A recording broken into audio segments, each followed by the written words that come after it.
जय हिंद दोस्तों। Welcome my channel fast online update. आज इस वीडियो में बात करेंगे एसएससी जीडी के लिए जीएस निधि बुक का सॉल्यूशन है दोस्तों। राज व्यवस्था आज पार्ट 2 है दोस्तों। चलिए इसे स्टार्ट करते हैं। स्टार्ट करने से पहले दोस्तों, अगर आप चैनल पर नए हैं तो सब्सक्राइब जरूर कर ले, ताकि इस तरह का वीडियो लेकर आऊँ तो सबसे पहले आप पर पहुँचे दोस्तों। और दोस्तों, इसका पीडीएफ लेना चाहते हैं तो डिस्क्रिप्शन में लिंक डाल दिए हैं। आप टेलीग्राम में जुड़कर वहाँ से पीडीएफ ले सकते हैं। आइए दोस्तों, क्वेश्चन नंबर 102 हो गया था दोस्तों। 102।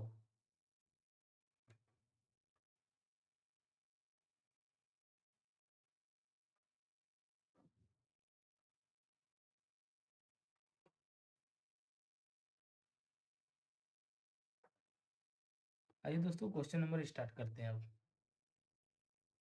इसे जूम कर लेते हैं दोस्तों। 103 से स्टार्ट होगा।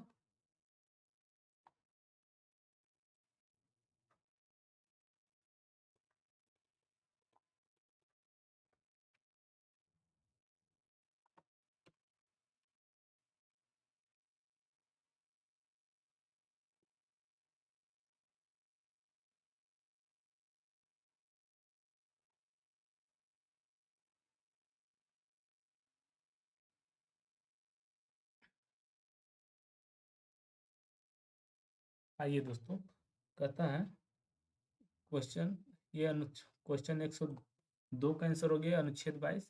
कहता है भारतीय संविधान का अनुच्छेद 22 गिरफ्तार किए गए व्यक्तियों के अधिकार और स्वतंत्रता से संबंधित है। गिरफ्तार किए गए व्यक्तियों को निम्नलिखित अधिकार प्राप्त हैं। पहला है दोस्तों, गिरफ्तारी का कारण जानने का अधिकार। दूसरा है अपनी रुचि के अधिवक्ता से परामर्श एवं बचाव का अधिकार। कहता है गिरफ्तारी से 24 घंटे के अंदर यात्रा के लिए आवश्यक समय को छोड़कर निकटतम मजिस्ट्रेट के सक्षम पेश किया जाने का अधिकार है।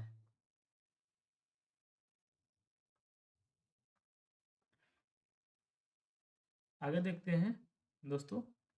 कहता है क्या, 4.4 में मजिस्ट्रेट के प्राधिकार के बिना 24 घंटे से अधिक समय तक अभिरक्षा से निरुद्ध न किए जाने का अधिकार है। 103 नंबर क्वेश्चन। 103 नंबर कहता है कि भारत के संविधान का निम्नलिखित में से कौन सा अनुच्छेद कुछ दशाओं में गिरफ्तारी और निरोध से संरक्षण प्रदान करता है? तो ये करता है दोस्तों अनुच्छेद 22। ऑप्शन हो जाएगा ए। कहता है भारतीय संविधान का अनुच्छेद 22 गिरफ्तार किए गए व्यक्तियों के अधिकार और स्वतंत्रता से संबंधित है। कहता है अनुच्छेद 10 है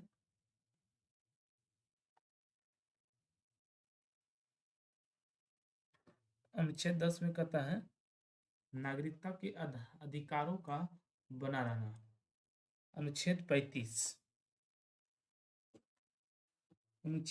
कहता है अस्पृश्यता के संबंध में संसद को विधि बनाने की शक्ति है। आइए क्वेश्चन 104। कहता है भारतीय संविधान में उल्लेखित निम्नलिखित में से कौन सा कथन धर्म की स्वतंत्रता के अधिकार से संबंध में असत्य है? तो ये असत्य है दोस्तों कि इसमें उल्लेख है कि राज्य का अपना धर्म होता है। ऑप्शन हो जाएगा डी। कहता धर्म की स्वतंत्रता का अधिकार अनुच्छेद 25 से अनुच्छेद 28 तक मिलता है। कहता है अनुच्छेद 25 अंतःकरण और धर्म को अबाध रूप से मानने, आचरण और प्रचार करने की स्वतंत्रता है। अनुच्छेद 26 कहता है धार्मिक कार्यों के प्रबंधन की स्वतंत्रता है। और अनुच्छेद 27 में दोस्तों कहता है धार्मिक अभिवृद्धि के लिए कार्यारोपण से मुक्ति है। अनुच्छेद 28 में है कि शिक्षा संस्थानों में धार्मिक शिक्षा या धार्मिक उपासना में उपस्थित होने के बारे में स्वतंत्रता है। नोट में दिया हुआ है कि धर्म की स्वतंत्रता का अधिकार में कहीं भी यह उल्लेख नहीं है कि राज्य का अपना कोई धर्म होगा। 105 कहता भारत के संविधान का कौन सा अनुच्छेद बलात् श्रम को प्रतिसिद्ध करता है? तो अनुच्छेद 23 ऑप्शन हो जाएगा दोस्तों डी। अनुच्छेद 21 कहता प्राण एवं दैहिक स्वतंत्रता के संरक्षण का अधिकार है। अनुच्छेद 22 में कहता कुछ दशाओं में गिरफ्तारी और निरोध के विरुद्ध संरक्षण उपलब्ध कराता है अनुच्छेद 22। और अनुच्छेद 20 कहता अपराध के लिए दोष सिद्ध के संबंध में संरक्षण अनुच्छेद 20 में। 106 कहता भारतीय संविधान का निम्नलिखित में से कौन सा अनुच्छेद जबरन श्रम को प्रतिबंधित करता है और शोषण को रोकता है? तो अनुच्छेद 23 ऑप्शन हो जाएगा बी। मानव के बलात् जबरन श्रम एवं व दुर्व्यापार को प्रतिबंधित करना है तो अनुच्छेद 23 के तहत। कहता अनुच्छेद 19 वाक एवं अभिव्यक्ति स्वतंत्रता, प्रेस की स्वतंत्रता, बोलने की स्वतंत्रता इसी में दिया हुआ अनुच्छेद 19 में। अनुच्छेद 20 में क्या कहता है कि अपराधों के लिए दोष सिद्धि के संबंध में संरक्षण है। अनुच्छेद 25 में कहता है अंतःकरण की और धर्म को अबाध रूप से मानना, आचरण और प्रचार करने की स्वतंत्रता है अनुच्छेद 25 में। 160 कहता भारत के संविधान का निम्नलिखित में से कौन सा अनुच्छेद मानव तस्करी के निषेध को मौलिक अधिकार को घोषित करता है? तो अनुच्छेद 23 के तहत मानव को तस्करी के निषेध दिया जाता है। आइए कहता भारतीय संविधान का अनुच्छेद 23 मानव तस्करी के निषेध को मौलिक अधिकार घोषित करता है। अनुच्छेद 23 द्वारा घोषित अपराध के लिए संविधान के अनुच्छेद 35 के अंतर्गत संसद को दंड विहित करने के लिए कानून बनाने की शक्ति प्रदान की गई है। 108 कहता भारतीय संविधान के निम्नलिखित में से किस अनुच्छेद में यह विचार है कि 14 वर्ष से कम आयु के किसी भी बच्चे को किसी भी कारखाने या खान या अन्य कोई खतरनाक काम करने के लिए नहीं लगाया जाना चाहिए? यह अनुच्छेद 24 के अंतर्गत होता है। ऑप्शन हो जाएगा डी। अनुच्छेद 24 में है कि कारखानों आदि में 14 वर्ष से कम आयु के बच्चों को नियोजन पर प्रतिषेध है। अनुच्छेद 19 में है वाक एवं अभिव्यक्ति की स्वतंत्रता। अनुच्छेद 20 में है कि अपराधों के लिए दोषसिद्ध के संबंध में संरक्षण। अनुच्छेद 22 है कुछ विशेष दशाओं में गिरफ्तारी और निरोध से संरक्षण। अनुच्छेद 109 कहता भारतीय संविधान का कौन सा अनुच्छेद 14 वर्ष से कम आयु के बच्चे को खानों आदि में नियोजित करने से रोकता है? तो अनुच्छेद 24 रखता है। ऑप्शन हो जाएगा दोस्तों सी। तथा भारतीय संविधान का अनुच्छेद 24 14 वर्ष से कम आयु के बच्चे को कारखाने खानों अथवा अन्य किसी जोखिम पूर्ण कार्य में नियोजित करने से रोकता है। अनुच्छेद 23 कहता मानव के साथ दुर्व्यवहार और बलात् श्रम प्रतिषेध है अनुच्छेद 23 के तहत। कहता अनुच्छेद 25 कहता अनुच्छेद 25 में सभी व्यक्तियों को अंतःकरण धर्म को अबाध रूप से मानने की, धर्म के आचरण और प्रचार करने की स्वतंत्रता है अनुच्छेद 25 में। अनुच्छेद 26 में है कि धार्मिक कार्यों को प्रबंधन की स्वतंत्रता है। 110 कहता भारतीय संविधान के अनुच्छेद 25 से 28 किसका प्रावधान करता है? तो ये प्रावधान धार्मिक स्वतंत्रता का अधिकार का प्रावधान है दोस्तों। तथा भारतीय संविधान के अनुच्छेद 25 से 28 धार्मिक स्वतंत्रता के अधिकार का प्रावधान करते हैं। असमता का समानता का अधिकार 14 से अनुच्छेद 14 से 18, स्वतंत्रता का अधिकार अनुच्छेद 19 से 22, शोषण के विरुद्ध अधिकार अनुच्छेद 23 से 24, धार्मिक स्वतंत्रता का अधिकार अनुच्छेद 25 से 28, संस्कृति और शिक्षा संबंधी अधिकार अनुच्छेद 29 से 30, संवैधानिक उपचारों का अधिकार अनुच्छेद 32 में है।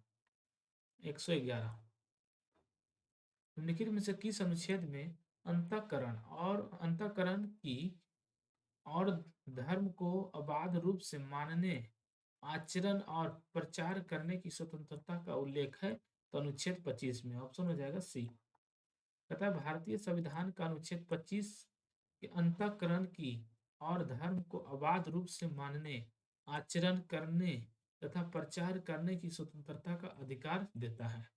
अनुच्छेद 26 कहता है धार्मिक कार्यों के प्रबंधन की स्वतंत्रता है। अनुच्छेद 27 में क्या है?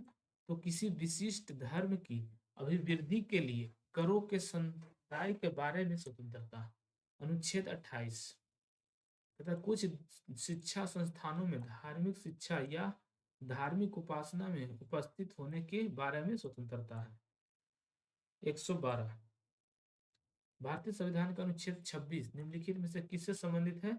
ये संबंधित है धार्मिक कार्यों के प्रबंधन की स्वतंत्रता अनुच्छेद 26 में। ऑप्शन हो जाएगा बी। तथा संविधान के अनुच्छेद 26 के अंतर्गत धार्मिक कार्यों के प्रबंधन की स्वतंत्रता दी गई है। यह स्वतंत्रता अधिकारों को नहीं बल्कि संप्रदायों को दी गई है। अनुच्छेद 27 में क्या कहता है कि धार्मिक अभिवृद्धि हेतु कर से मुक्ति। अनुच्छेद 19 में क्या है? सॉरी, अनुच्छेद 29 में क्या कहता है? तो अल्पसंख्यक वर्गों के हितों का संरक्षण। आइए अनुच्छेद 113 कहता है भारतीय संविधान का कौन सा अनुच्छेद अपने धर्म विशेषक कार्यों का प्रबंध करने की स्वतंत्रता प्रदान करता है? तो अनुच्छेद ये 26 करता है। ऑप्शन हो गया बी। कहता है भारतीय संविधान का अनुच्छेद 26 धार्मिक मामलों के प्रबंधन की स्वतंत्रता को संदर्भित करता है। अनुच्छेद 5 में क्या कहता है कि संविधान के प्रारंभ में नागरिकता दी जाएगी। और अनुच्छेद 30 क्या कहता है कि शिक्षा संस्थानों की स्थापना और प्रशासन करने का अल्पसंख्यक वर्गों का अधिकार है। आगे देखते हैं 114 कहता भारत के संविधान का कौन सा अनुच्छेद अल्पसंख्यकों द्वारा शिक्षा संस्थानों की स्थापना और प्रशासन करने का अधिकार निर्दिष्ट करता है? तो ये करता अनुच्छेद 30। ऑप्शन हो जाएगा डी। कहता भारतीय संविधान का अनुच्छेद 30 अल्पसंख्यकों द्वारा शिक्षा संस्थानों की स्थापना और प्रशासन करने का अधिकार निर्दिष्ट करता है। अनुच्छेद 27 किसी विशेष धर्म के प्रचार के लिए करों के भुगतान के रूप में स्वतंत्रता है। अनुच्छेद 27 के। और अनुच्छेद 28 में क्या कहता है कि कुछ शिक्षा संस्थानों में धार्मिक शिक्षा या धार्मिक उपासना में उपस्थिति होने के बारे में स्वतंत्रता है। अनुच्छेद 29 में क्या है कि अल्पसंख्यकों की भाषा, लिपि व संस्कृति का संरक्षण है। 115 कहता भारतीय संविधान के अनुच्छेद 32 और 226 के तहत किस प्रकार की रीट जारी की जा सकती है? सॉरी, कितने प्रकार की रीट जारी कर सकते हैं? तो 5 प्रकार की रीट जारी की जा सकती है। ऑप्शन हो जाएगा डी। कहता है जब किसी व्यक्ति के मौलिक अधिकारों का उल्लंघन होता है तो व्यक्ति मौलिक अधिकारों के प्रवर्तन के लिए उपयुक्त कार्यवाही द्वारा उच्च न्यायालय या उच्च न्यायालय में जाने का अधिकार रखता है। संविधान के अनुच्छेद 32 और 226 के तहत भारत में उच्चतम न्यायालय व उच्च न्यायालय को मौलिक अधिकारों को लागू करने के लिए रिट जारी करने का अधिकार दिया गया है। भारत के संविधान में 5 प्रकार की रिट का प्रावधान है। पहला है दोस्तों बंदी प्रत्यक्षीकरण, दूसरा है परमादेश, तीसरा है प्रतिषेध, चौथा उत्प्रेषण, पांचवा अधिकार परीक्षा। आइए 116 कहता है सूची 1 सूची 2 जो जोड़ी बनाइए और नीचे दिए गए विकल्पों में से अपना उत्तर चुनिए।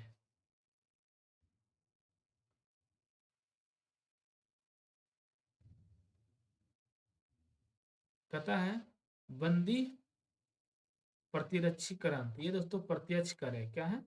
प्रत्यक्ष प्रत्यक्ष उपस्थित होना है। बंदी प्रतिरक्षण में ये प्रत्यक्ष उपस्थित होना है। और परमादेश में है आदेश देना। परमादेश में क्या होता है? तो आदेश दिया जाता है। और कहता है अधिकार परीक्षा में क्या होता है? तो अधिकार परीक्षा में दावे की वैधता जांच करना है। और उत्प्रेषण रिट क्या होता है? तो परिमाणित किया जाना है। ये दोस्तों इस तरह ऑप्शन हो जाएगा डी। कहता है रीट और अर्थ। तो बंदी प्रतिरक्षण का अर्थ क्या होता है? तो प्रत्यक्ष सशरीर उपस्थित होना। बंदी प्रतिरक्षीकरण में होता है प्रत्यक्ष सशरीर उपस्थित होना। और परमादेश में क्या होता है कि आदेश देना। और अधिकार परीक्षा में क्या होता है? तो दावे की वैधता जांच करना।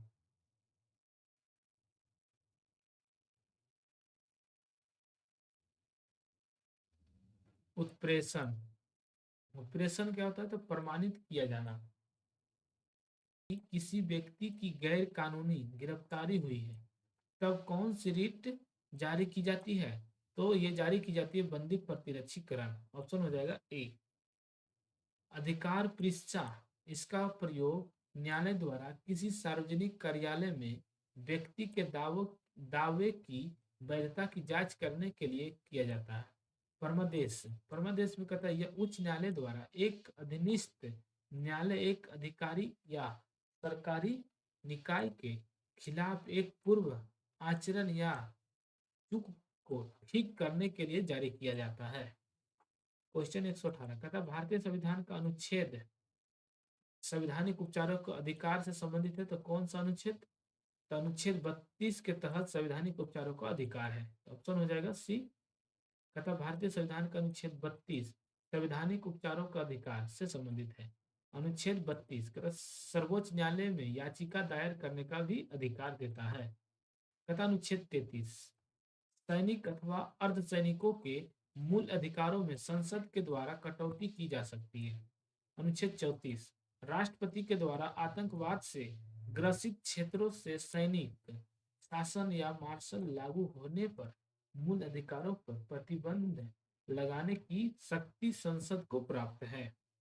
अनुच्छेद 35 कहता अस्पृश्यता तथा बलात् श्रम के संबंध में संसद को कानून बनाने का अधिकार अनुच्छेद 35 में दिया गया है। कहता है 119 कि हैबियस कॉर्पस याचिका का शाब्दिक अर्थ क्या है? तो हैबियस कॉर्पस का शाब्दिक अर्थ है किसी को शरीर पेश करना। ऑप्शन हो जाएगा ए। कहता बंदी प्रतिरक्षण करण का शाब्दिक अर्थ है व्यक्ति को सशरीर पेश करने से है। यह रीट ऐसे व्यक्ति या पदाधिकारी के विरुद्ध जारी की जाती है जिसने किसी व्यक्ति को अवैध रूप से निरुद्ध किया जाए, किसी व्यक्ति को अवैध रूप से कस्टडी में रखा जाए या किसी अन्य व्यक्ति द्वारा ऐसा कार्य किया जाना जो अपहरण के दायरे में आता है। बंदी प्रतिरक्षीकरण याचिका का उपयोग उच्चतम न्यायालय व उच्च न्यायालय में किया जाता है। इस याचिका के तहत गिरफ्तार किए गए व्यक्तियों को कोर्ट के सामने पेश करना होता है। अनुच्छेद 120 120 कहता है कि अनुच्छेद 32 को भारतीय संविधान का हृदय और आत्मा किसने कहा है? तो बी आर अम्बेडकर ने कहा है। ऑप्शन हो जाएगा सी। कहता है कि डॉक्टर बी आर अम्बेडकर ने अनुच्छेद 32 संवैधानिक उपचारों के अधिकार को भारतीय संविधान की आत्मा व हृदय बी आर अम्बेडकर ने कहा है। कहता है भारत के संविधान का कौन सा अनुच्छेद उच्च न्यायालय को रिट जारी करने का अधिकार देता है? तो अनुच्छेद 226। ऑप्शन हो जाएगा बी। तथा उच्च न्यायालय के पास अनुच्छेद 226 के तहत मौलिक अधिकारों के प्रवर्तन के लिए निर्देश आदेश या रिट जारी करने का क्षेत्राधिकार प्राप्त है, जबकि अनुच्छेद 32 के अधीन उच्चतम न्यायालय को भी रिट जारी करने की शक्ति प्रदान की गई है। रिट 5 प्रकार की होती है। पहला है बंदी प्रतिरक्षीकरण, दूसरा है परमादेश, तीसरा है प्रतिषेध, चौथा है अधिकार परीक्षा, पांचवा है उत्प्रेषण। अनुच्छेद 132 कुछ मामलों में उच्च न्यायालयों से अपील में सर्वोच्च न्यायालय का अपील क्षेत्राधिकार है। अनुच्छेद 143 कहता उच्चतम न्यायालय से परामर्श करने की राष्ट्रपति की शक्ति है। अनुच्छेद 122 कहता भारतीय संविधान का निम्नलिखित में से कौन सा भाग राज्यों के नीति निर्देशक सिद्धांतों से संबंधित है? तो ये भाग 4 है। ऑप्शन हो जाएगा बी।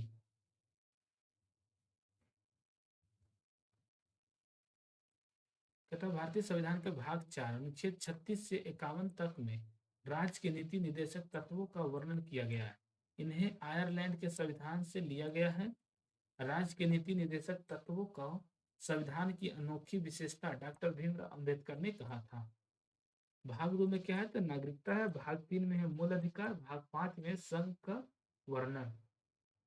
आइए अनुच्छेद 123, तथा भारतीय संविधान के निम्नलिखित में से कौन सी राज्य के नीति निर्देशक सिद्धांतों की एक विशेषता है, तो विशेषता है लागू नहीं की जा सकते। ऑप्शन हो जाएगा बी।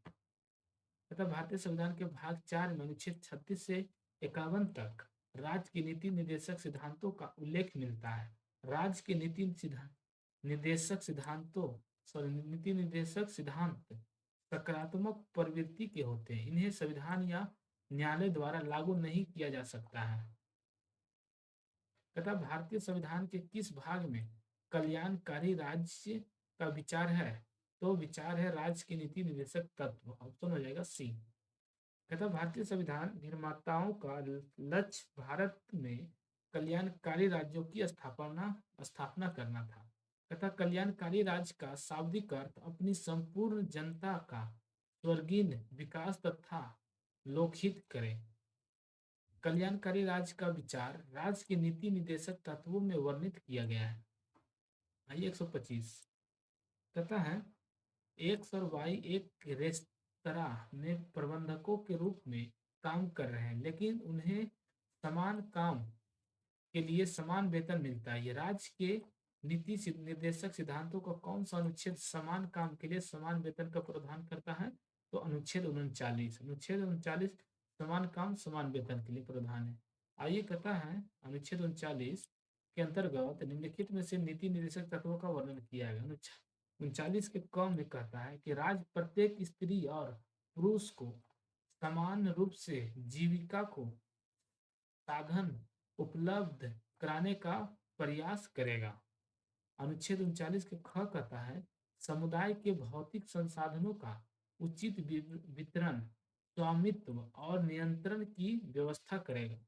अनुच्छेद 39 के ग में है कि संपत्ति और उत्पादन के संसाधनों का विकेंद्रीकरण के लिए राज्य निर्देश देगा। और अनुच्छेद 39 के घ में है कि स्त्री व पुरुषों को समान कार्य के लिए समान वेतन का प्रावधान है। 39 के घ में तथा 39 के अड़ में कि पुरुष और स्त्री कर्मकारों के स्वास्थ्य और शक्ति का तथा बालकों की सुकुमार अवस्था का दुरुपयोग न किया जाए और आवश्यकताओं के कारण विवश होकर नागरिकों को ऐसे रोजगार में न जाना पड़े जो उनकी वायु व शक्ति के अनुकूल न हो। 39 के च कहता है कि राज्य द्वारा बालकों और अल्पवय को शोषण से और नैतिक तथा आर्थिक परित्याग के खिलाफ संरक्षण किया जाए। अनुच्छेद 126 कहता है भारत के संविधान के अनुच्छेद किस अनुच्छेद के तहत अनुसार राज्य ग्राम पंचायतों में संगठित करने के लिए कदम उठाए गया और उन्हें वे शक्तियां और अधिकार प्राप्त करेंगे जो स्वशासन की इकाइयों के रूप में उन्हें कार्य करने की सक्षम बनाने के लिए आवश्यक है, तो अनुच्छेद 40 ग्राम पंचायत अनुच्छेद 40। आगे देखते हैं दोस्तों, कहता है ग्राम पंचायतों का गठन प्रावधान भारतीय संविधान के अनुच्छेद 40 में है। कहता अनुच्छेद 38 राज्य के लोक कल्याण अभिवृद्धि के लिए सामाजिक व्यवस्था बनाएगा। अनुच्छेद 39 के क में है कि समान न्याय एवं निःशुल्क विधिक सहायता का प्रावधान है। अनुच्छेद 41 है कुछ दशाओं में काम, शिक्षा और लोक सहायता पाने का अधिकार है। आगे देखते हैं क्वेश्चन 127 कि राज्य के नीति निर्देशक सिद्धांतों के किस अनुच्छेद के तहत मातृत्व अवकाश पर एक कामकाजी महिलाओं को नियोक्ता से सभी मातृत्व लाभ प्राप्त करना चाहिए, तो अनुच्छेद 42 के तहत। तो हो जाएगा सी। अनुच्छेद 42 कहता है कार्य की न्यायसंगत और मानवीय दशाओं का उपबंध तथा मातृत्व राहत और मातृत्व सुरक्षा हेतु सहायता का उपबंध है। तथा अनुच्छेद 43 तथा कामगारों को निर्वाह, मजदूरी एवं कुटीर उद्योगों का विकास। अनुच्छेद 44 कहता है नागरिकों के लिए एक समान नागरिकता संहिता को लागू करने का प्रयास करना। अनुच्छेद 45 कहता है 6 वर्ष से कम आयु के बच्चे की शिक्षा तथा उनकी देखभाल का उपबंध कराना। अनुच्छेद एक सॉरी क्वेश्चन 128 कहता कामकाजी महिलाओं के लिए काम करने की परिस्थितियां उपलब्ध कराने के साथ साथ उनके यौन उत्पीड़न की रोकथाम और इसके लिए संगठन में व्यवस्था किस अनुच्छेद के अंतर्गत की गई है? तो अनुच्छेद 42 के तहत। ऑप्शन हो गया ए। कहता है अनुच्छेद 43 कर्मचारियों को जीवन निर्वाह हेतु यथोचित वेतन तथा ग्रामीण क्षेत्रों में कुटीर उद्योगों को बढ़ावा देना। अनुच्छेद 43 के क कहता उद्योगों के प्रबंधन में कर्मचारियों की भागीदारी हेतु उपयुक्त विधान विधान बनाना है और इसे कहता इसे 42वें संविधान संशोधन 1976 के द्वारा संविधान में जोड़ा गया था। अनुच्छेद 43 के ख तथा सहकारी समिति के स्वैच्छिक गठन, स्वतंत्र संचालन, लोकतांत्रिक नियंत्रण तथा व्यावसायिक प्रबंधन को बढ़ावा देना। अनुच्छेद 43 के ख को 97वें संविधान संशोधन 2011 के द्वारा संविधान में जोड़ा गया है। अनुच्छेद 44 नागरिकों के लिए एक समान नागरिक संहिता को लागू करने का प्रयास करना है। कहता भारत में गोवा एकमात्र राज्य है जहां समान नागरिक संहिता लागू है। 129 तथा भारत के संविधान के निम्नलिखित में से किस अनुच्छेद में राज्यों को प्रस्तुति सहायता के लिए प्रावधान निर्मित करने का निर्देश दिया गया है? तो अनुच्छेद 42 के तहत। ऑप्शन हो गया सी। तथा अनुच्छेद 39 राज्य प्रत्येक स्त्री और पुरुष को समान रूप से जीविका के साधन उपलब्ध कराने का प्रयत्न करेगा। अनुच्छेद 40 कहता है ग्राम पंचायत का गठन अनुच्छेद 45 में है। कहता अनुच्छेद 41 कुछ विशेष दशाओं में काम, शिक्षा और लोक सहायता पाने का अधिकार अनुच्छेद 41 में है। अनुच्छेद 130 कहता भारतीय संविधान के अनुच्छेद 43 के बी के संबंध में निम्नलिखित में से कौन सा कथन ही है? तो 39 के बीच में है कि यह सरकारी संगठन से संबंधित है। ऑप्शन हो जाएगा बी। तथा भारतीय संविधान के अनुच्छेद 43 के बी में सहकारी समितियों का गठन के उन्नयन से संबंधित उल्लेख मिलता है। इस अनुच्छेद को 97वें संविधान संशोधन अधिनियम 2011 के द्वारा मूल संविधान में शामिल किया गया। 131 तथा भारतीय संविधान का अनुच्छेद 43 का बी किसका प्रावधान करता है? तो 43 का बी सहकारी समितियों को बढ़ावा देने के लिए। ऑप्शन हो जाएगा बी। भारतीय संविधान के अनुच्छेद 43 के बी में सहकारी समितियों को बढ़ावा देने का प्रावधान किया गया है। अनुच्छेद 45 में क्या कहता है कि 6 वर्ष से कम आयु के बच्चे की शिक्षा तथा उनकी प्रारंभिक देखभाल का प्रावधान राज्य करेगा।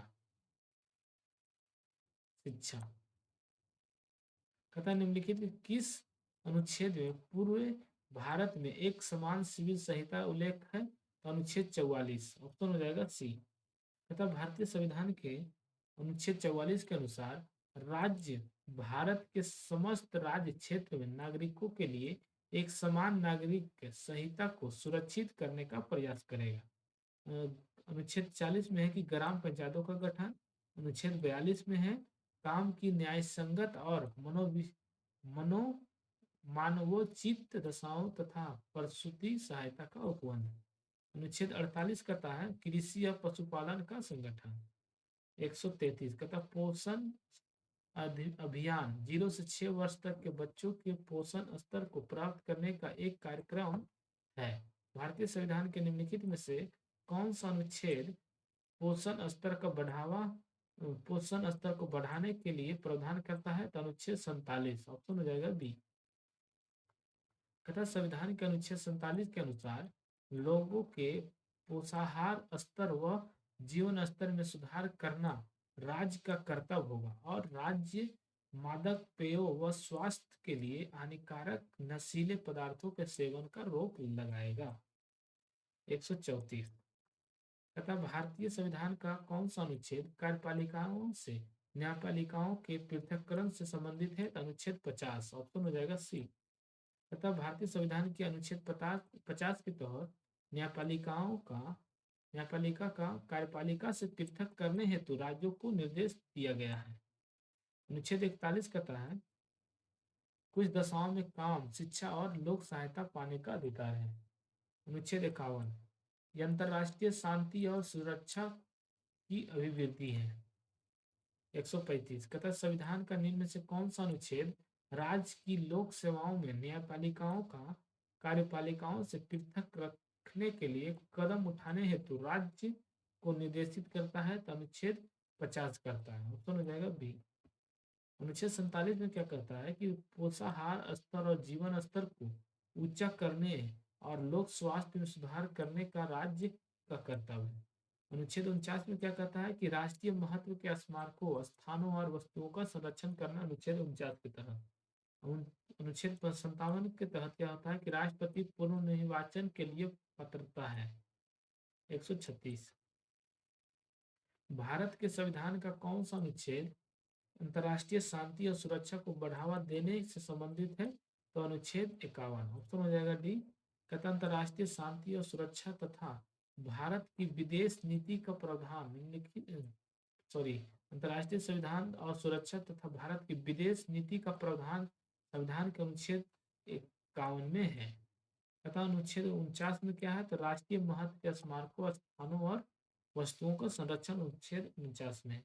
अनुच्छेद 48 में क्या है? तो कृषि और पशुपालन का संगठन अनुच्छेद 48 में। अनुच्छेद 50 में क्या है कि कार्यपालिका से न्यायपालिका का पृथक्करण। 137 तथा भारतीय संविधान के निम्नलिखित में से कौन सा अनुच्छेद अंतर्राष्ट्रीय शांति और सुरक्षा के प्रचार से संबंधित है? तो अनुच्छेद 51, ऑप्शन हो जाएगा ए।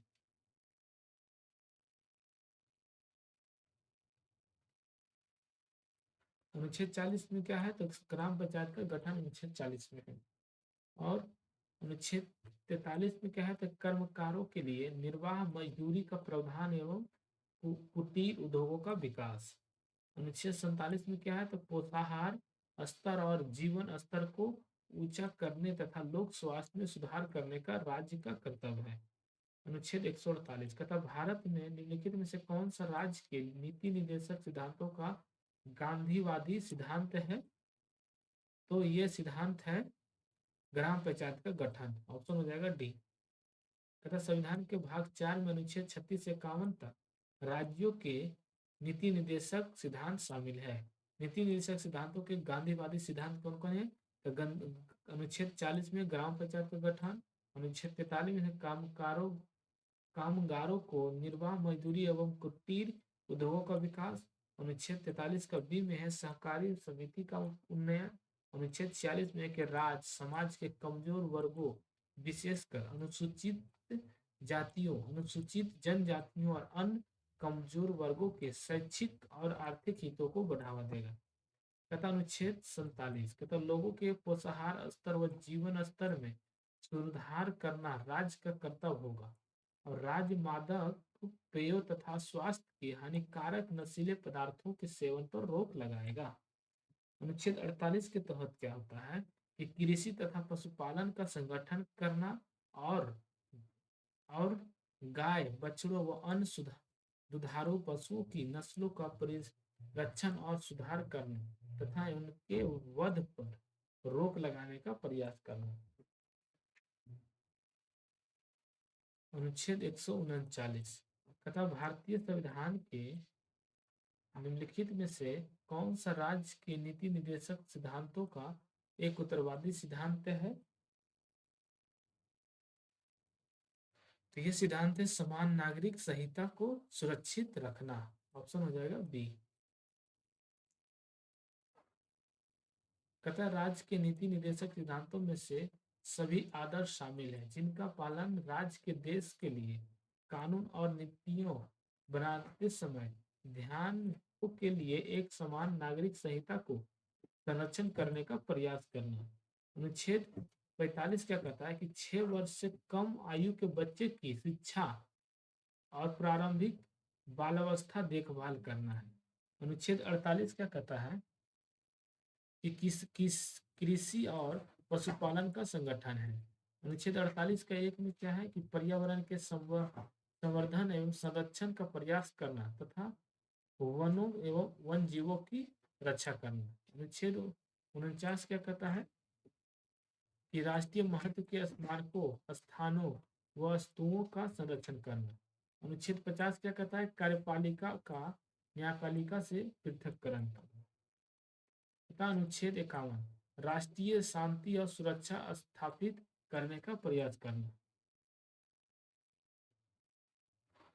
अनुच्छेद 140 सॉरी क्वेश्चन 140 क्या कहता है कि भारतीय संविधान के राज्य की नीति निर्देशक सिद्धांतों की श्रेणी में निम्नलिखित में से किसे शामिल नहीं किया गया है।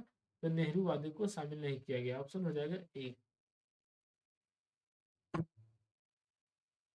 आगे देखते हैं सिद्धांत है अंतर्गत अनुच्छेद। समाजवादी अनुच्छेद दोस्तों 38 39 अनुच्छेद 41 42 43 के या 47 के तक है। गांधीवादी है अनुच्छेद 40 43 43 के बीच 46 47 और 48। उदारवादी है अनुच्छेद 44 45 46 48 48 के एक 49 50 51। 41 नंबर क्वेश्चन करता है राज्य के सभी श्रमिकों को आजीविका और एक सम्मानजनक जीवन स्तर उपलब्ध कराने का प्रयास करना चाहिए। भारत के परिप्रेक्ष्य में दिए गए कथन के संबंध में निम्नलिखित में से कौन सा विकल्प सही है। तो संविधान के 43 अनुच्छेद 43वें अनुच्छेदों में इसका उल्लेख मिलता है, यह सही है। कहता है राज्य को सभी श्रमिकों के लिए आजीविका और एक सम्मानजनक जीवन स्तर उपलब्ध कराने का प्रयास करना चाहिए। इस नीति निर्देशक सिद्धांतों का उल्लेख अनुच्छेद 43 में मिलता है। यह राज्य के नीति निर्देशक सिद्धांतों का समाजवादी सिद्धांत है। कहता है भारतीय संविधान में मूल कर्तव्यों को किसकी सिफारिश पर शामिल किया गया था। तो ये किया गया था सरदार स्वर्ण सिंह समिति के तहत। कहता है बलवंत राय मेहता समिति का संबंध पंचायती राज व्यवस्था में त्रिस्तरीय पंचायती राज संरचना से था। कहता एल एम सिंघवी समिति का संबंध ही पंचायती राज व्यवस्था से था। कहता विवेक देवराय समिति का संबंध रेलवे में संस्थागत सुधारों तथा पुनर्गठन से था। कहता मौलिक कर्तव्यों के बारे में संस्तुति के लिए कांग्रेस पार्टी ने 1976 में किस समिति का गठन किया गया था। तो सरदार स्वर्ण सिंह समिति का गठन किया गया था। ऑप्शन हो गया अभी। कहता 42वें संविधान संशोधन 1976 के कांग्रेस द्वारा गठित सरदार स्वर्ण सिंह समिति की स्तुति के आधार पर मूल कर्तव्यों को जोड़ा गया। संविधान में एक नया भाग 4 के क व अनुच्छेद 51 के क जोड़कर नागरिकों को 10 मौलिक कर्तव्यों का समावेश किया गया। वर्तमान में मूल कर्तव्यों की संख्या 11 है। 144 कहता निम्नलिखित में से किसके कार्यकाल के दौरान स्वर्ण सिंह समिति का गठन किया गया था। तो ये इंदिरा गांधी के कार्यकाल में। तथा प्रधानमंत्री इंदिरा गांधी के कार्यकाल के दौरान वर्ष 1976 ईस्वी में स्वर्ण सिंह समिति का गठन किया गया। इस समिति की सिफारिश के आधार पर 42वें संविधान संशोधन 1976 द्वारा मूल कर्तव्यों को जोड़ा गया। 145 तथा देश के नागरिकों को मौलिक कर्तव्य सिखाने के सुझाव को कार्यान्वित करने वाली समिति कौन का नाम जाना जाता है। तो ये जे एस वर्मा समिति के नाम से जाना जाता है। ऑप्शन हो जाएगा सी। कहता है देश के नागरिकों को मौलिक कर्तव्यों को सिखाने हेतु सुझाव को कार्यान्वित करने वाली समिति को जे.एस. वर्मा समिति के नाम से जाना जाता है। कहता स्वर्ण सिंह समिति का संबंध मूल कर्तव्यों से है। मूल कर्तव्य संविधान के किस भाग में जोड़े गए हैं। तो भाग 4 के 1 में जोड़ा गया। ऑप्शन हो जाएगा सी। कहता वर्तमान में भारतीय संविधान में 25 भाग है। मूल संविधान में 22 भाग थे। कहता भाग 3 में मूल अधिकार, भाग 1 में संघ और राज्य क्षेत्र, भाग 2 में नागरिकता है। कहता है देश की रक्षा करने और आवाहन किए जाने पर राष्ट्र की सेवा के लिए तत्पर रहने का उल्लेख मूल कर्तव्यों के तहत किया गया है। तो ऑप्शन हो जाएगा तो बी, मूल कर्तव्य। तथा सरदार स्वर्ण सिंह समिति के सिफारिश पर मूल कर्तव्यों को जोड़ा गया। देश की रक्षा करने और आह्वान किए जाने पर राष्ट्र की सेवा के लिए तत्पर रहने का उल्लेख मूल कर्तव्यों में किया गया है।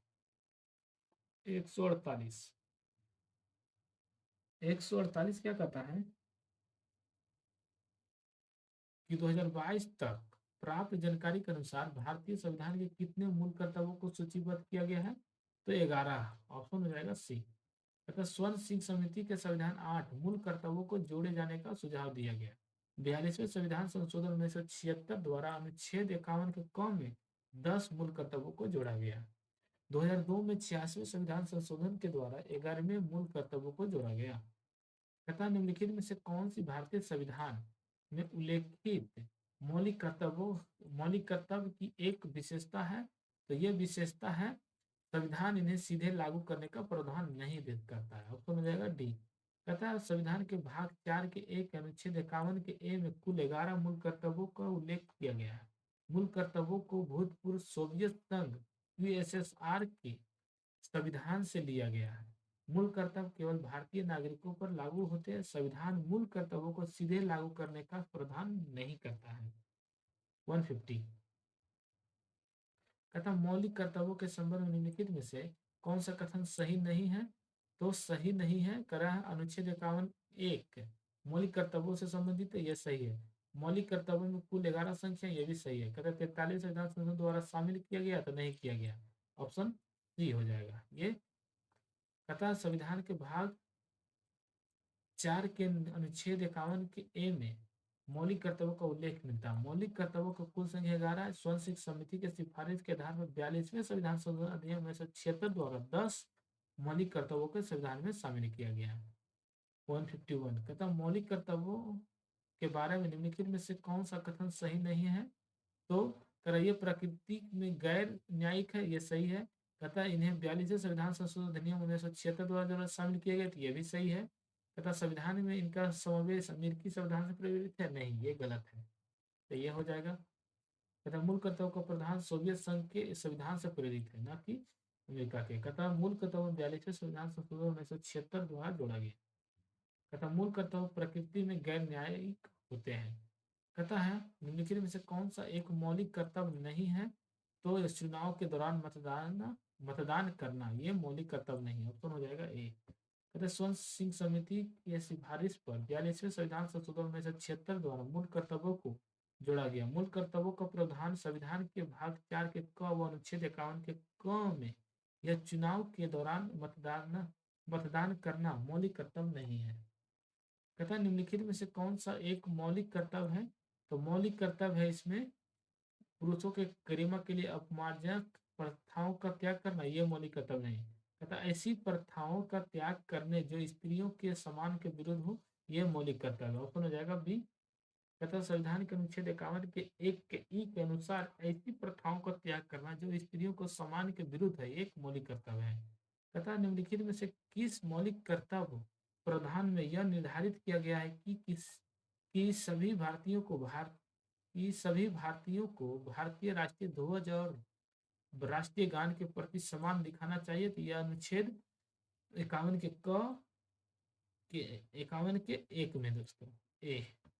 कहता सभी भारतीयों को भारतीय राष्ट्रीय ध्वज और भारतीय राष्ट्रगान के प्रति सम्मान दिखाना चाहिए। यह प्रावधान भारतीय संविधान के अनुच्छेद 51 के ए में दिया गया है। कहता भारतीय संविधान के निम्नलिखित टेक्निकल इशू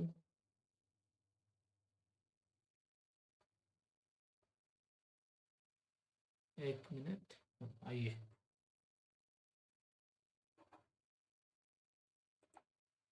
कहता भारतीय संविधान के निम्नलिखित में से किस अनुच्छेद में मौलिक कर्तव्य भारत की संप्रभुता, एकता और अखंडता का उल्लेख है? तो ये अनुच्छेद 51 के एक के सी में। ऑप्शन हो जाएगा बी। कहता मूल कर्तव्यों का प्रावधान भारतीय संविधान के भाग 4 के क व अनुच्छेद 51 के क में है। भारतीय संविधान के अनुच्छेद 51 के 1 में भारत की संप्रभुता, एकता और अखंडता की रक्षा करे और इसे अक्षुण्ण बनाए रखे। तथा अनुच्छेद 156 तथा मूल कर्तव्य 51 के 1 की सूची की उपधारा जी किससे संबंधित है? तो ये संबंधित है प्राकृतिक पर्यावरण रक्षा और उसका संवर्धन करना। ऑप्शन हो जाएगा सी। तथा मूल कर्तव्य 51 के 1 की सूची की उपधारा जी प्राकृतिक पर्यावरण की रक्षा और उसका संवर्धन करना से संबंधित है। कहता है भारतीय संविधान के निम्नलिखित में से किस अनुच्छेद में मौलिक कर्तव्य सार्वजनिक संपत्ति की रक्षा करना और हिंसा को त्यागना का उल्लेख है? तो ये है अनुच्छेद 51 के 1 आई में। आगे देखते हैं। कहता अनुच्छेद 51 के 1 आई में यह प्रावधान है कि सार्वजनिक संपत्ति की रक्षा करना तथा हिंसा को त्यागना राज्य का कर्तव्य होगा।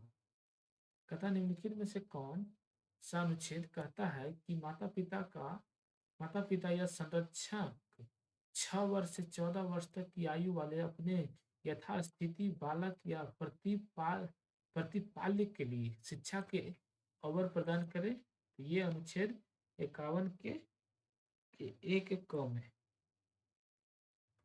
अनुच्छेद 51 के 1 क में माता पिता या संरक्षण का कर्तव्य होगा कि यह 6 से 14 वर्ष तक के बीच की आयु की यथास्थिति अपने बच्चे अथवा प्रति प्रतिपाल्य को शिक्षा प्राप्त करने का अवसर प्रदान करे।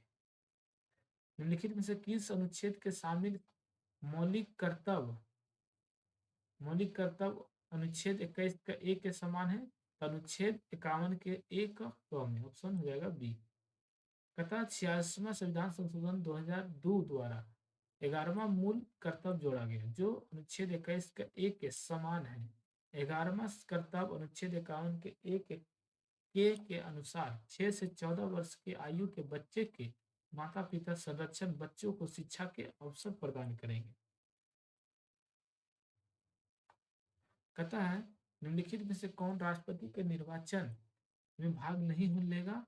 तो राज्य विधान परिषद के निर्वाचित सदस्य नहीं लेगा। ऑप्शन हो जाएगा बी। कहता राज्य विधान परिषद के निर्वाचित सदस्य राष्ट्रपति के निर्वाचन में भाग नहीं लेते हैं। कहता राष्ट्रपति के निर्वाचन मंडल में राज्यसभा तथा लोकसभा के निर्वाचित सदस्य राज्य की विधानसभाओं को निर्वाचित सदस्य तथा केंद्र शासित प्रदेश से दिल्ली व पुडुचेरी विधानसभाओं के निर्वाचित सदस्य भाग लेते हैं।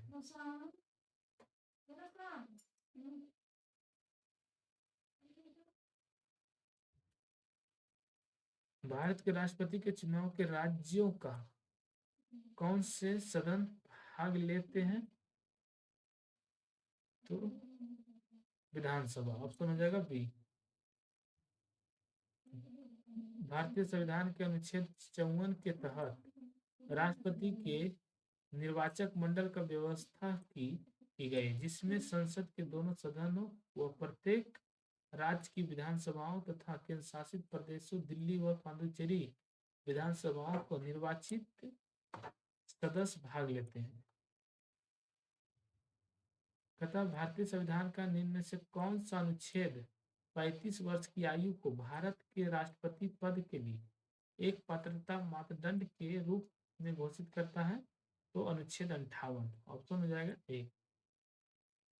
तथा भारतीय संविधान के अनुच्छेद 58 के अनुसार राष्ट्रपति निर्वाचित होने के लिए अहर्ताएं हैं कौन कौन? तो भारत की नागरिक हो, 35 वर्ष की आयु पूरी कर चुका हो और लोकसभा का सदस्य निर्वाचित होने की योग्यता रखता हो। 163 राष्ट्रपति चुनाव के लिए नामांकन दाखिल करने के लिए प्रस्तावकों की हस्ताक्षरित सूची की आवश्यकता होती है। अनुच्छेद 50। तथा राष्ट्रपति पद के लिए उम्मीदवार का नाम कम से कम 50 मतदाताओं द्वारा प्रस्तावित और 50 मतदाताओं द्वारा अनुमोदित होना चाहिए। 164 निम्नलिखित संविधान के निम्नलिखित में से कौन भारतीय संविधान के निम्नलिखित में से कौन से अनुच्छेद क्रमशः राष्ट्रपति और उपराष्ट्रपति द्वारा शपथ या प्रतिज्ञा से संबंधित है? तो ये संबंधित है अनुच्छेद 60 और अनुच्छेद 69। ऑप्शन हो जाएगा सी। कहता अनुच्छेद 60 के अनुसार राष्ट्रपति को उच्चतम न्यायालय का मुख्य न्यायाधीश शपथ दिलाता है। वह अनुच्छेद 69 के अनुसार उपराष्ट्रपति को तत्कालीन राष्ट्रपति शपथ दिलाता है। कहता भारत के राष्ट्रपति को हटाने से संबंध में निम्नलिखित में से कौन से कथन सत्य है? तो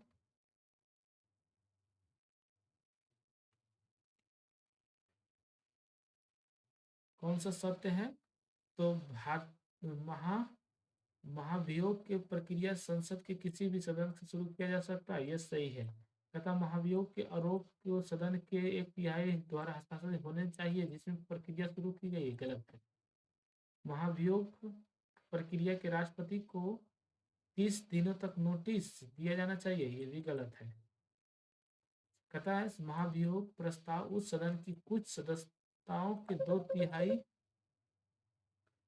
दो तिहाई बहुमत से पारित किया जाता है, ये सही है। तो हो जाएगा ऑप्शन डी, केवल ए और डी।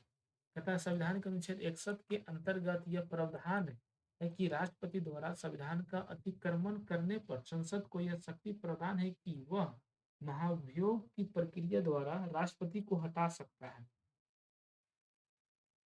महाभियोग के प्रक्रिया संसद के किसी भी सदन के शुरू की जा सकती है, लेकिन इस प्रक्रिया में राष्ट्रपति को 14 दिन पहले नोटिस देना अनिवार्य है। तथा महाभियोग का आरोप किसी सदन को लगाया गया है इस उस सदन की कुल सदस्य संख्या के दो तिहाई बहुमत से संकल्प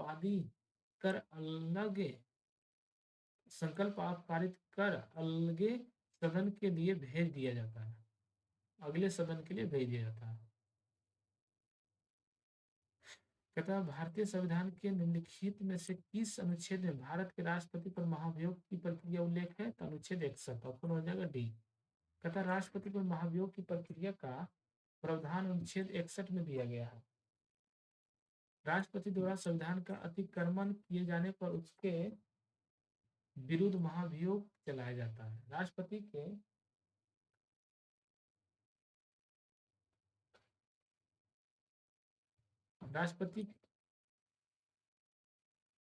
विरुद्ध महाभियोग संसद द्वारा चलाई जाने वाली एक अर्ध न्यायिक प्रक्रिया है। नोट, राष्ट्रपति पर महाभियोग का प्रावधान अमेरिका के संविधान के लिया गया है। महाभियोग का प्रस्ताव संसद के किसी भी सदन में प्रस्तुत किया जा सकता है। इस प्रस्ताव की सूची राष्ट्रपति को 14 दिन पूर्व प्राप्त होनी चाहिए।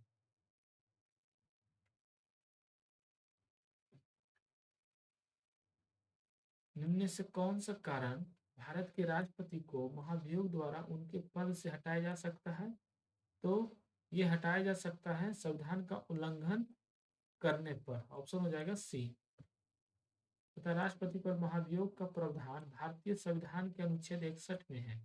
संविधान का अतिक्रमण उल्लंघन करने पर संसद को यह शक्ति प्राप्त है कि राष्ट्रपति पर महाभियोग की प्रक्रिया चला सकती है।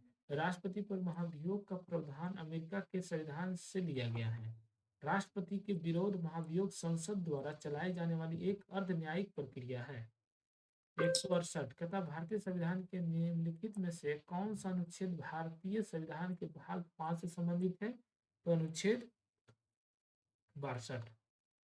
कहता भारतीय संविधान का भाग 5 संघ से संबंधित है। भाग 5 अनुच्छेद 52 151 तक है। तथा भारतीय संविधान के अनुच्छेद 62 में राष्ट्रपति के पद की रिक्तता को भरने के लिए कराए जाने वाले चुनाव एवं उसकी पदावधि संबंधी प्रावधान दिया गया है।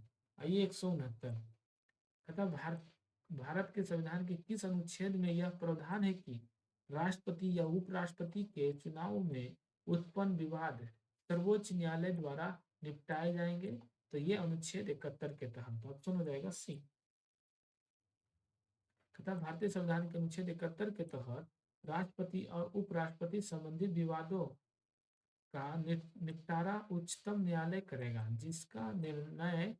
जिसका निर्णय अंतिम होगा। अनुच्छेद 80 के तहत क्या होता है कि राज्यसभा की संरचना अनुच्छेद 80 में, अनुच्छेद 60 में है। 60 में राष्ट्रपति द्वारा शपथ का प्रतिज्ञान है। अनुच्छेद 65 है कि राष्ट्रपति के पद में आकस्मिक है, रिक्त रिक्त के दौरान या उसकी अनुपस्थिति में उपराष्ट्रपति का राष्ट्रपति के रूप में कार्य करना है।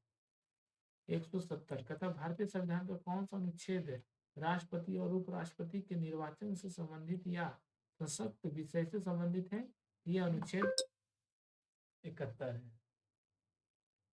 तथा भारतीय संविधान का अनुच्छेद 71 राष्ट्रपति और उपराष्ट्रपति के निर्वाचन से उत्पन्न या सशक्त सभी शंकाओं और विवादों की जांच उच्चतम न्यायालय द्वारा किया जाएगा और उसका निर्णय अंतिम होगा। अनुच्छेद 69 के तहत क्या होता है? तो उपराष्ट्रपति द्वारा शपथ या प्रतिज्ञान और शपथ का प्रारूप है। अनुच्छेद 70 क्या कहता है कि आकस्मिक में राष्ट्रपति के कार्यों का निर्वहन से संबंध है। अनुच्छेद 80 में क्या है? तो राज्यसभा की संरचना है। कहता है 171 कि भारत में निम्नलिखित में से किसके पास किसी अपराधी के दंड को क्षमा करने परिविलंबित करने या कम करने की शक्ति है? तो राष्ट्रपति को। ऑप्शन हो जाएगा डी। तथा अनुच्छेद 72 के तहत किसी अपराध के लिए दोष सिद्ध व्यक्ति के दंड को क्षमा करने परिविलंबित करने का या कम करने की शक्ति राष्ट्रपति को प्राप्त है। तथा अनुच्छेद 123 के तहत राष्ट्रपति को अध्यादेश जारी करने की शक्ति प्राप्त है। 172 तथा भारतीय संविधान का अनुच्छेद 72 क्षमादान आदि और कुछ मामलों से सजा को निलंबित परिहार या लघुकरण करने की शक्ति से संबंधित है। कहता है किसको? तो राष्ट्रपति को संबंधित है। कहता भारतीय संविधान के अनुच्छेद 72 के तहत राष्ट्रपति को क्षमादान की शक्ति प्रदान की गई है। राष्ट्रपति किसी अपराध के लिए दोष सिद्ध व्यक्ति को दंड को क्षमा कर सकता है। राष्ट्रपति अपनी शक्ति का प्रयोग मंत्रिपरिषद की सलाह पर करता है। कहता है 173 कि भारतीय संविधान का निम्नलिखित में से कौन सा अनुच्छेद प्रधानमंत्री और राष्ट्रपति के बीच का संबंधों से संबंधित है? अनुच्छेद 75। ऑप्शन हो जाएगा सी।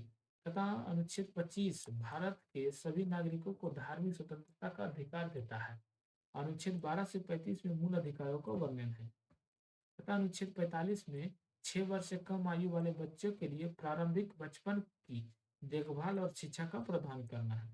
अनुच्छेद 75 में है कि प्रधानमंत्री की नियुक्ति राष्ट्रपति द्वारा की जाएगी का वर्णन है। 174 तथा भारतीय संविधान के निम्नलिखित में से किस अनुच्छेद में यह उल्लेख है कि भारत सरकार की समस्त कार्यपालिकाएं कार्रवाइयां राष्ट्रपति के नाम से की हुई कही जाएगी? तो ये अनुच्छेद 77 के तहत। ऑप्शन हो जाएगा बी। कथा अनुच्छेद 67 के कहता है कि उपराष्ट्रपति की पदावधि से संबंधित है। अनुच्छेद 81 क्या कहता है? तो लोकसभा की संरचना को परिभाषित करता है।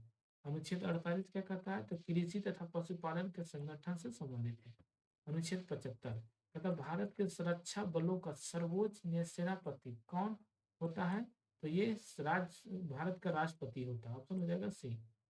भारत के रक्षा बलों का सर्वोच्च सेनापति भारत का राष्ट्रपति होता है। संसद को राष्ट्रपति द्वारा सैन्य शक्तियों के प्रयोग को विनियमित या नियंत्रित करने का अधिकार है। कहता भारत की आकस्मिकता निधि का संरक्षण कौन कर होता है? तो ये होता है राष्ट्रपति। ऑप्शन हो जाएगा बी। कहता है संसद संविधान के अनुच्छेद 267 के 1 के तहत संसद को भारत की आकस्मिक निधि स्थापित करने की शक्ति प्रदान की गई है। भारत की आकस्मिक निधि का संरक्षण राष्ट्रपति होता है। 177 कहता यदि भारत के राष्ट्रपति का पद रिक्त हो जाए और उपराष्ट्रपति भी न हो तब निम्न में से कौन सा कार्यवाहक राष्ट्रपति होगा? तो ये हो जाएगा सर्वोच्च न्यायालय का मुख्य न्यायाधीश होगा। ऑप्शन हो जाएगा डी। कहता राष्ट्रपति की बीमारी, अनुपस्थिति अथवा अन्य किसी कारणों से अपने पद पर कार्य करने की असमर्थता की स्थिति में उपराष्ट्रपति द्वारा राष्ट्रपति के कार्यों का निष्पादन किया जाता है। तथा उपराष्ट्रपति के पद रिक्तता की स्थिति में भारत के सर्वोच्च न्यायालय का मुख्य न्यायाधीश कार्यवाहक राष्ट्रपति के रूप में कार्य करता है। 178 संसद के दोनों सदनों द्वारा पारित होने और राष्ट्रपति द्वारा सम्मति के बाद कोई विधेयक संसद का अधिनियम बना सकता है। ऑप्शन हो जाएगा सी, राष्ट्रपति के द्वारा।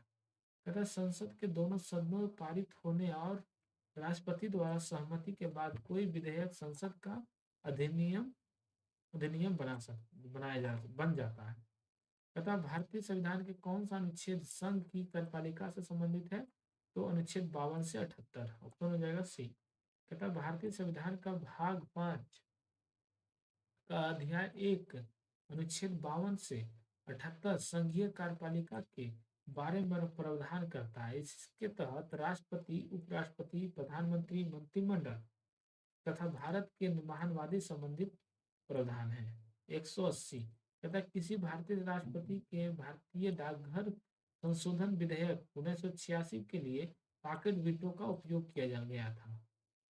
कहता है इसके तो ज्ञानी जैन सिंह के द्वारा। ऑप्शन हो जाएगा सी। कहता भारतीय संविधान के अनुच्छेद 111 के तहत भारत के राष्ट्रपति को एक विशेष शक्ति प्रदान प्राप्त है। कहता है जिसके आधार पर राष्ट्रपति किसी भी विधेयक या प्रस्ताव को अस्वीकृत कर सकता है, जब राष्ट्रपति न तो विधेयक पर अपनी अनुमति देता है और न ही यह पूर्ण विचार के लिए भेजता है। इसके बाद विधेयक का अंत हो जाता है, जिसे राष्ट्रपति की पॉकेट वीटो शक्ति कहा जाता है। पॉकेट वीटो शक्ति का प्रयोग सर्वप्रथम राष्ट्रपति ज्ञानी जैल सिंह ने 1986 में भारतीय डाकघर संशोधन विधेयक में किया था।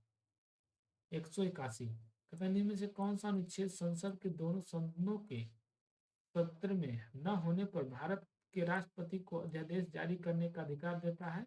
तो ये अनुच्छेद 123। ऑप्शन हो जाएगा बी। कहता भारतीय संविधान के अनुच्छेद 123 के अनुसार संसद के दोनों सदनों के सत्र में न होने पर भारत का राष्ट्रपति अध्यादेश जारी कर सकता है। अध्यादेश उतना ही प्रभावशाली होगा जितना संसद में पारित कानून। कहता अनुच्छेद 121 संसद में चर्चा पर प्रतिबंध है। अनुच्छेद 122 में है कि न्यायालयों द्वारा संसद की कार्यवाहियों की जांच न किया जाना। अनुच्छेद 124 क्या कहता है? तो उच्चतम न्यायालय की स्थापना और गठन। 182 कहता भारतीय संविधान के भाग 5 अध्यादेश 2 में भारतीय संविधान के भाग 5 अध्याय 2 में निम्नलिखित में से कौन सा उपबंध शामिल नहीं है? तो संसद में चर्चा पर निर्बंध यह शामिल है। कुछ दशाओं में संसद में दोनों सदनों को संयुक्त बैठक यह भी सम्मिलित है। कहता संसद के विश्रांति काल के दौरान अध्यादेश प्रख्यात करने की राष्ट्रपति की शक्ति है? तो नहीं है, ये गलत है दोस्तों। तो ऑप्शन हो जाएगा सी। कहता संसद के विश्रांति काल के दौरान अध्यादेश जारी करने की राष्ट्रपति की शक्ति का प्रावधान भाग 5 के अध्याय 3 में है। राष्ट्रपति की अध्यादेश जारी करने की शक्ति संविधान के अनुच्छेद 123 में है। राष्ट्रपति अध्यादेश तभी जारी कर सकता है जब संसद के दोनों सदनों में से कोई भी सत्र न चला हो रहा हो। राष्ट्रपति इसे किसी भी समय वापस ले सकता है। 188 कहता है स्वतंत्र भारत के जन्म लेने वाले पहले भारतीय राष्ट्रपति कौन है? तो ये है द्रौपदी मुर्मू। ऑप्शन हो जाएगा डी। कहता भारत की 15वीं निर्वाचित राष्ट्रपति द्रौपदी मुर्मू स्वतंत्रता के बाद जन्म लेने वाली पहली राष्ट्रपति है। इनका जन्म 20 जून 1958 ईस्वी को ओडिशा के मयूरगंज के एक छोटे से गांव में हुआ था। भारत के प्रथम राष्ट्रपति डॉक्टर राजेंद्र प्रसाद थे, जबकि पहली महिला राष्ट्रपति प्रतिभा पाटिल थी। कहता भारतीय संविधान के किस भाग में उल्लेखित है कि भारत का एक उपराष्ट्रपति भी होगा? तो अनुच्छेद 63 के तहत। ऑप्शन हो जाएगा सी। कहता है भारतीय संविधान के अनुच्छेद 63 में भारत का एक उपराष्ट्रपति होगा। उपराष्ट्रपति का पद अमेरिका के संविधान से लिया गया है और उपराष्ट्रपति राष्ट्रपति के बाद भारत का दूसरा सर्वोच्च अधिकारी होता है। भारत के प्रथम उपराष्ट्रपति सर्वपल्ली राधाकृष्णन थे, जबकि वर्तमान में भारत के उपराष्ट्रपति जगदीश धनखड़ हैं। तथा अनुच्छेद 45 में कि 6 वर्ष से कम आयु के बालकों के लिए निःशुल्क व अनिवार्य शिक्षा का उपबंध है। अनुच्छेद 56 में क्या था, राष्ट्रपति का कार्यकाल 5 वर्ष का होता है। अनुच्छेद 56 में है कि राष्ट्रपति का कार्यकाल 5 वर्ष का। अनुच्छेद 75 में है कि प्रधानमंत्री की नियुक्ति राष्ट्रपति करेगा और अन्य मंत्रियों की नियुक्ति राष्ट्रपति प्रधानमंत्री की सलाह पर करेगा। 185 कहता है भारत का उपराष्ट्रपति बनने के लिए निम्नलिखित में से कौन सी पात्रता आवश्यक नहीं है, तो उनकी आयु 40 वर्ष पूरा होना चाहिए, पात्रता अनिवार्य नहीं है, तो ऑप्शन हो जाएगा सी। तथा अनुच्छेद 66 के 3 के अनुसार उपराष्ट्रपति पद के लिए किसी व्यक्ति की योग्यता होनी चाहिए, वह भारत का नागरिक होना चाहिए, वह 35 वर्ष की आयु पूरी कर चुका हो और राज्यसभा का सदस्य निर्वाचित होने की योग्यता रखता हो। 186 कहता है भारत के उपराष्ट्रपति को पद की शपथ कौन दिलाता है, तो भारत के राष्ट्रपति दिलाता है, ऑप्शन हो जाएगा डी। तथा संविधान के अनुच्छेद 63 के द्वारा उपराष्ट्रपति के पद का प्रावधान किया गया है। उपराष्ट्रपति का पद संयुक्त राज्य अमेरिका के संविधान से प्रेरित है तथा उपराष्ट्रपति को शपथ राष्ट्रपति द्वारा दिलाई जाती है। उपराष्ट्रपति राज्यसभा का पदेन सभापति होता है। 187 राज्यसभा का पदेन सभापति कौन होता है, तो उपराष्ट्रपति होता है, ऑप्शन हो गया सी। तथा राज्यसभा एक अस्थायी सदन है, इसके 1/3 सदस्य प्रत्येक 2 वर्ष में सेवानिवृत्त होते हैं। राज्यसभा के सदस्य का कार्यकाल 6 वर्ष का होता है। तथा राष्ट्रपति द्वारा प्रधानमंत्री को पद की शपथ दिलाई जाती है। प्रधानमंत्री सरकार का मुखिया होता है। राष्ट्रपति अपना त्याग पत्र उपराष्ट्रपति को देता है। तथा सेवानिवृत्ति होने वाले उपराष्ट्रपति के कार्यकाल की समाप्ति की कितनी अवधि के भीतर अगले उपराष्ट्रपति का निर्वाचन होता है, तो 60 दिन के अंदर, ऑप्शन हो जाएगा बी। तथा अगले उपराष्ट्रपति का निर्वाचन निवर्तमान उपराष्ट्रपति की पदावधि की समाप्ति 60 दिनों के भीतर किया जाना चाहिए। आगे देखते हैं 189 का भारतीय संविधान का कौन सा अनुच्छेद उपराष्ट्रपति के चुनाव से संबंधित है, तो अनुच्छेद 66, ऑप्शन हो जाएगा सी। तथा भारतीय संविधान के अनुच्छेद 66 के अनुसार उपराष्ट्रपति का निर्वाचन संसद के दोनों सदनों के सदस्यों को मिलकर बनने वाले निर्वाचन मंडल द्वारा अनुपातिक प्रतिनिधित्व पद्धति के अनुसार एकल संक्रमणीय पद द्वारा होगा। तथा अनुच्छेद 64 उपराष्ट्रपति का राज्यसभा का पदेन सभापति होना है। 190 तथा उपराष्ट्रपति का चुनाव लड़ने के इच्छुक उम्मीदवारों को जमानत राशि के तैयार और कितनी राशि जमा करनी होती है, तो अनुच्छेद ये दोस्तों 15,000, ऑप्शन हो जाएगा बी।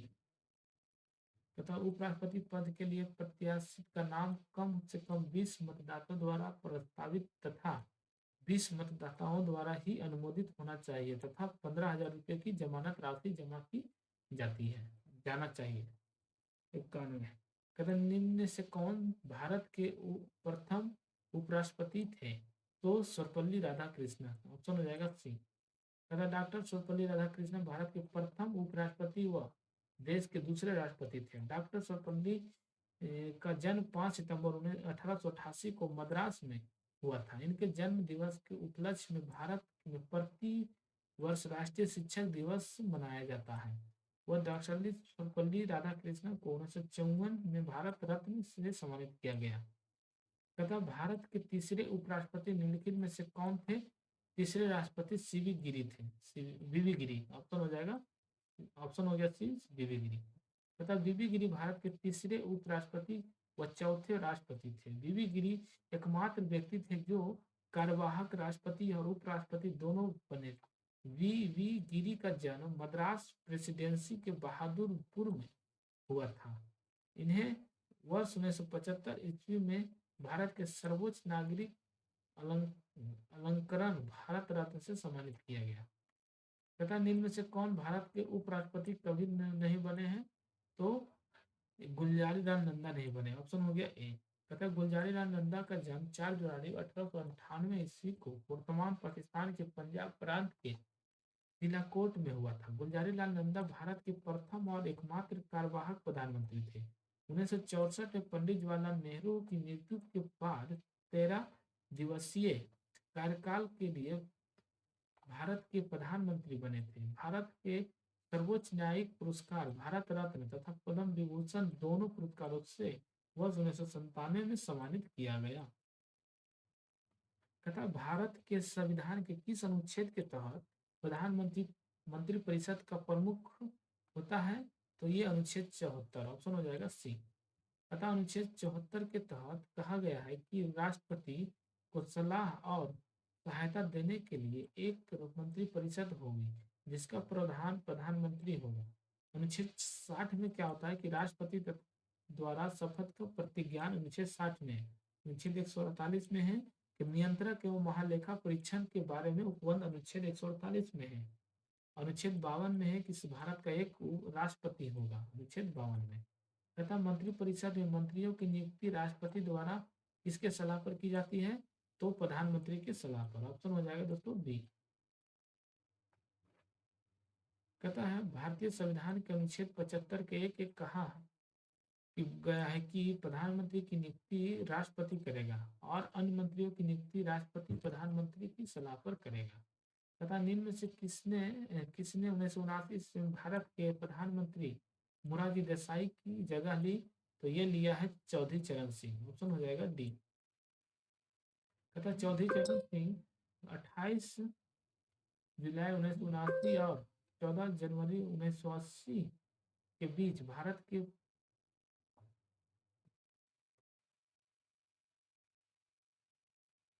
एक मिनट दोस्तों, जरा सा टेक्निकल इशू, थोड़ा सा। आइए स्टार्ट करते हैं। पता है चौधरी चरण सिंह ने 28 जुलाई 1979 और 14 जनवरी 1980 के बीच भारत के 5वें प्रधानमंत्री के रूप में कार्य किया। किसानों और उनके अधिकारों के संबंध में मुद्दे उठाने के कारण उन्हें प्रायः भारत के चैंपियन कहा जाता है। उनके जन्म दिवस 23 सितंबर को भारत में किसान दिवस के रूप में मनाया जाता है। नोट कहता चौधरी चरण सिंह अंतर्राष्ट्रीय हवाई अड्डा लखनऊ में स्थित है। इनकी समाधि स्थल का नाम किसान घाट है। आगे देखते हैं दोस्तों, अतुल कुमार आगे देखते हैं। 197 कहता है लोकसभा के अधिनियमों के अंतर्गत सदन का नेता का अर्थ खाली स्थान है। क्या है अर्थ? यदि वह लोकसभा का सदस्य हो तो अर्थ है प्रधानमंत्री। कि लोकसभा के अधिनियम के अंतर्गत सदन का नेता का अर्थ है प्रधानमंत्री से है यदि वह लोकसभा का सदस्य हो। कहता है लोकसभा के नियमों के अनुसार आमतौर पर भारत का प्रधानमंत्री ही लोकसभा के सदन का नेता है। प्रधानमंत्री लोकसभा के सदस्य न हो तो सदन के नेता का चुनाव कर सकते हैं। ये लाइव ही चल रहा है अतुल कुमार। अतुल आगे देखते हैं। 198 कहता है सितंबर 2022 में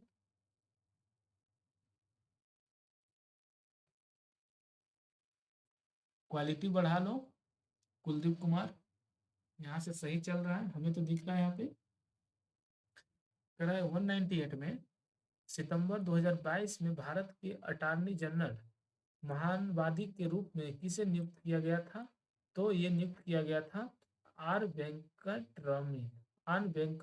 रमनी को। ऑप्शन हो जाएगा ए। तथा भारतीय संविधान के भाग 5 अनुच्छेद 76 के तहत भारत में महानवादी के पद का सृजन किया गया है। अटॉर्नी जनरल भारत सरकार का सर्वोच्च विधिक अधिकारी होता है जो भारत सरकार को कानूनी मामलों में सलाह देता है। अटॉर्नी जनरल उच्चतम न्यायालय व उच्च न्यायालय में भारत सरकार का प्रतिनिधित्व भी करता है। भारत का प्रथम महानवादी एस.सी. शीतलवाड़ थे। कथन अनुच्छेद 76 का 1 में कि महानवादी की नियुक्ति संघीय मंत्रिपरिषद की सलाह पर राष्ट्रपति करेगा? 199। कहता भारत का सर्वोच्च अधिकारी कौन होता है? तो ये भारत का महानवादी होता है। ऑप्शन हो जाएगा सी। अच्छा, महानवादी को भारत का सर्वोच्च अधिकारी माना जाता है। भारतीय संविधान का अनुच्छेद 76 महानवादी से संबंधित है। महानवादी की नियुक्ति राष्ट्रपति द्वारा की जाती है। 200 कहता भारत के महानवादी अटॉर्नी जनरल के रूप में नियुक्ति होने के लिए आवश्यक योग्यता कितनी है? तो सर्वोच्च न्यायालय के न्यायाधीश के। ऑप्शन हो जाएगा दोस्तों सी। कहता भारतीय संविधान के अनुच्छेद 76 के अनुसार महानवादी की नियुक्ति संघीय मंत्रिपरिषद की सलाह पर राष्ट्रपति द्वारा की जाती है। राष्ट्रपति ऐसे व्यक्ति को महानवादी नियुक्त करता है जो उच्चतम न्यायालय का न्यायाधीश बनने की योग्यता रखता है। 201 कहता भारतीय संविधान के अनुच्छेद 100 के 3 के तहत संसद के किसी भी सदन की बैठक का गठन करने के लिए आवश्यक गणपूर्ति सदन के सदस्यों की कुल संख्या का कितना भाग है? तो 1/10वां भाग है। ऑप्शन हो जाएगा दोस्तों सी। कहता है भारतीय संविधान के अनुच्छेद 103 के 103 के तहत संसद के किसी भी सदन की बैठक का गठन करने के लिए आवश्यक गणपूर्ति सदन के सदस्यों की कुल संख्या का 1/10वां भाग होती है। 202 कहता संविधान का निम्न में से कौन सा दोस्तों 202 यहाँ से करा है। 202 भारत संविधान का निम्न में से कौन सा अनुच्छेद भारत सरकार के अंतर्गत लाभ का पद रखने के लिए संसद के किसी भी सदन के सदस्य की अयोग्यता के संबंध में वितरण प्रदान करता है? तो ये करता है अनुच्छेद 102। ऑप्शन हो गया डी। कहता है भारतीय संविधान के अनुच्छेद 102 के अनुसार कोई भी व्यक्ति जो लाभ का पद धारण किए हुए हैं संसद के किसी सदन का सदस्य चुने जाने और सदस्य होने के लिए अयोग्य होंगे। क्वेश्चन 203 भारतीय संविधान का अनुच्छेद 148 खालिस्तान किसके तहत एक स्वतंत्र कार्यालय का उपबंध करता है? तो ये भारत के नियंत्रक महालेखा परीक्षक के तहत। ऑप्शन हो जाएगा सी। तथा संविधान के अनुच्छेद 148 से 151 में भारत के नियंत्रक एवं महालेखा परीक्षक के बारे में प्रावधान करता है। अनुच्छेद 148 में प्रावधान किया गया कि भारत का एक नियंत्रक एवं महालेखा परीक्षक होगा जिसकी नियुक्ति राष्ट्रपति करेगा। कहता है नियंत्रक एवं महालेखा परीक्षक का कार्यकाल 6 वर्ष और 65 वर्ष है। जो भी पहले हो का होगा। मतलब नियंत्रक एवं महालेखा परीक्षक का कार्यकाल 6 वर्ष हो या 65 वर्ष का आयु हो का पहले कोई भी वह कभी भी राष्ट्रपति को अपना त्याग पत्र दे सकता है। इसे प्रतिमाह 2.5 लाख वेतन मिलता है। भारत के वर्तमान नियंत्रक एवं महालेखा परीक्षक गिरीश चंद्र मुर्मू है। 204 कहता भारत में केंद्र और राज्य सरकारों की सभी प्राप्तियों और व्यय की संपरीक्षा करने की जिम्मेदारी निम्नलिखित में से किसकी होती है? तो ये होता है नियंत्रक एवं महालेखा परीक्षक को। ऑप्शन हो जाएगा दोस्तों सी। कहता नियंत्रक एवं महालेखा परीक्षक भारतीय संविधान के अनुच्छेद 151 के तहत अपनी संपरीक्षा प्रतिवेदन राष्ट्रपति के समक्ष रखता है तथा राष्ट्रपति इसे संसद के प्रस्तुत करता है। ठीक इसी प्रकार नियंत्रक एवं महालेखा परीक्षक राज्य के लेखा संबंधी प्रतिवेदन राज्यपाल के समक्ष रखता है तथा राज्यपाल इसे राज्य विधानसभा के समक्ष रखवाता है। नियंत्रक एवं महालेखा परीक्षक को लोक लेखा समिति का मित्र एवं मार्गदर्शन कहा जाता है। नोट में दिया हुआ है भारत का प्रथम नियंत्रक एवं महालेखा परीक्षक वीर नरसिंह राव है। ये क्वेश्चन 202 204 तक हो गया दोस्तों। 205 से कल क्लास स्टार्ट होगा। दोस्तों अगर वीडियो अच्छा लगे तो लाइक सब्सक्राइब जरूर कीजिएगा। अगर इसका पीडीएफ लेना चाहते हैं तो डिस्क्रिप्शन में लिंक डाल दिए हैं टेलीग्राम का लिंक, आप वहाँ टेलीग्राम में जुड़कर पीडीएफ ले सकते हैं। जय हिंद।